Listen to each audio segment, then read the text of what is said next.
اور اس نے جو ماتم دیا ماتم میں رہے خوش۔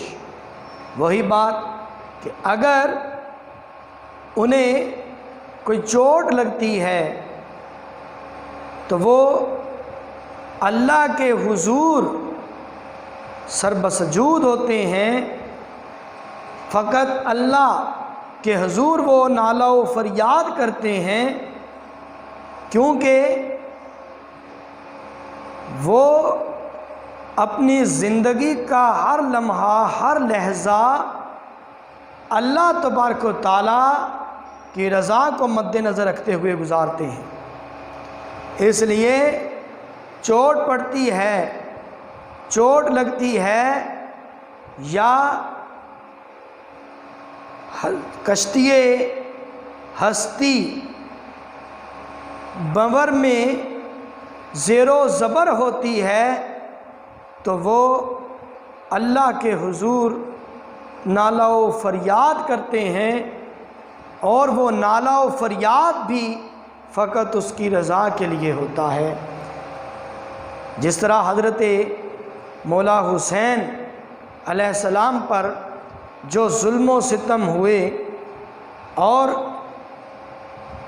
گلشن زہرا پر جو مصیبتیں آئیں، اس پر بھی حضرت مولا حسین نے اللہ کے حضور سر بسجود ہو کر یہی فرمایا، اے مولا تیری رضا چاہیے، کہ تو اب تو ہم سے راضی ہے، اب ہم پہ راضی ہو جا، کیونکہ ہمارا مطلوب و مقصود صرف تیری ذات ہے۔ سلام ان پر تہہ تیغ بھی جنہوں نے کہا، جو تیرا حکم جو تیری رضا جو تو چاہے۔ آگے کہا کھانے کو ملا کم تو اسی کم میں رہے خوش۔ بیٹا دنیا کی لذتوں سے فقیر کبھی اپنا دل نہیں بہلاتا، یا اپنے نفس کو لذت دنیا میں الجھنے نہیں دیتا۔ حضرت بابا فرید الدین رحمۃ اللہ علیہ فرماتے ہیں کہ بڑا رذیل وہ ہے جو خود کو کھانے پینے اور سونے میں مصروف رکھے۔ اگر دیکھیں آپ صلی اللہ علیہ وآلہ وسلم جو شاہ دو سرا ہیں، اور کیا کچھ آپ کے اختیار میں نہیں تھا، آپ تو وجہ تخلیق کائنات ہیں، لیکن آپ صلی اللہ علیہ وآلہ وسلم کے گھر تین دن تک چولہا نہیں جلتا تھا، بلکہ 3 دن بھی میں نے ایک روایت میں سنا، اور بعض روایتوں میں اس سے زیادہ دنوں کا تذکرہ بھی موجود ہے۔ اور حضرت علی رضی اللہ تعالیٰ عنہ بھی کئی دن تک فاقہ کشی اختیار کرتے تھے۔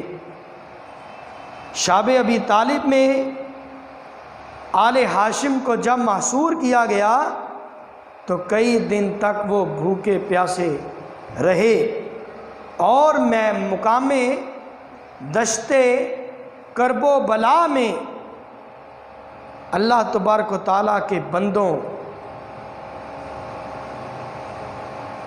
سبت رسول، آل رسول، اہل بیت، آپ صلی اللہ علیہ وسلم کی گود میں کھلائے ہوئے وہ شہزادے اور شہزادیاں کتنے دن تک بھوکی پیاسی رہیں، لیکن ان کی زبان پر شکایت نہیں آئی۔ کئی دن تک ان کو پیاسا رکھا گیا، لیکن کسی کی زبان پر شکوہ نہیں تھا، بلکہ اس پر بھی وہ اللہ کے حضور شکر گزار رہے۔ چھوٹے چھوٹے اپنے معصوم بچوں کو پیاس سے بلکتے دیکھا مگر پھر بھی یزید کی بیعت قبول نہ کی، کیونکہ وعدہ تھا اطاعت کا، اور یہ شجاعت کا نہیں، صبر و استقامت کا امتحان تھا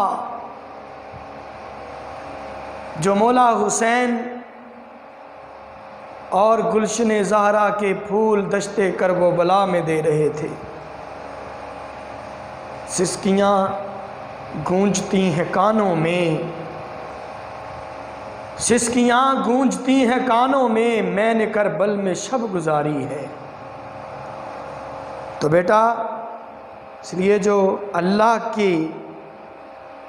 کی رضا میں راضی رہتے ہیں اور زندگی اس کی خوشنودی اور رضا کے لیے گزارتے ہیں، وہ دنیا کی لذتوں، کھانے پینے، اوڑھنے سونے میں مصروف نہیں رہتے، بلکہ اللہ جس انداز میں ان کو جینے کے لیے کہتا ہے یا جس انداز میں انہیں اللہ چاہتا ہے، وہ خود کو اسی سانچے میں ڈھال لیتے ہیں۔ جس طرح حضرت ذبیح اللہ حضرت اسماعیل علیہ السلام نے قربانی دی، تیار ہو گئے قربانی کے لیے، اور حضرت ابراہیم بھی اپنے لخت جگر کو قربان کرنے کے لیے گھر سے نکل پڑے، زمین پر لٹا کر چھری تک چلا دی۔ ایک بار بھی اللہ تبارک و تعالیٰ کے حضور سوال نہیں کیا، کیوں؟ کیونکہ وہ اپنی مرضی یا اپنے ارادوں سے نہیں، بلکہ اللہ کی مرضی اور اس کی منشا سے جیتے ہیں۔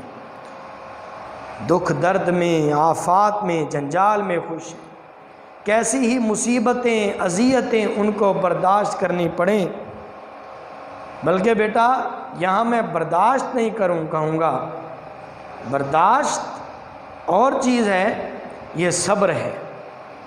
برداشت کا پیمانہ لبریز ہو سکتا ہے، لیکن صبر اللہ تبارک و تعالیٰ کی توفیق سے آتا ہے۔ وہ صبر آتا کیسے ہے؟ برداشت کی بار بار پریکٹس سے۔ تو کیسا ہی دور ہو، کیسا ہی وقت ہو، دکھ درد میں، مصیبت میں، اذیتوں میں، تکلیفوں میں، مشکلوں میں، ہر حال میں وہ خوش رہتے ہیں۔ کیوں؟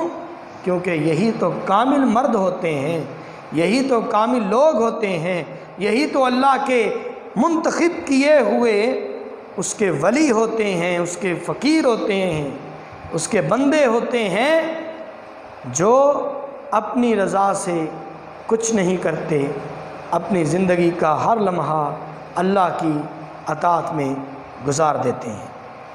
یہی کامل لوگ ہیں۔ تو بیٹا یہ فقیر کی چند خوبیاں میں نے بیان کی ہیں۔ اب اس حوالے سے چند اشعار دیکھیے۔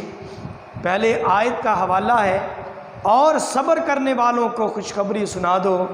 مومنوں پر جب کوئی مصیبت آتی ہے تو کہتے ہیں انا للہ و انا الیہ راجعون۔ اور شعر ہے یہ میں نے پہلے بھی بول دیا۔ اگلا شعر ہے، تیری رحمت کا دامن تھام لیتا ہوں، مصیبت میں تیرا ہی نام لیتا ہوں۔ نہ دنیا سے، نہ دولت سے، نہ گھر آباد کرنے سے تسلی دل کو ملتی ہے، خدا کو یاد کرنے سے۔ تو اس کے علاوہ بیٹا وہ شعر بھی آپ ضرور لکھیے گا، سلام ان پر تہے طیب بھی جنہوں نے کہا، جو تیرا حکم، جو تیری رضا، جو تو چاہے۔ تو بیٹا انشاءاللہ اب چوتھے بند کے ساتھ آپ کی خدمت میں حاضر ہوں گا۔ جب تک کے لیے اجازت چاہتا ہوں۔ اللہ ہم ناصر، خدا حافظ۔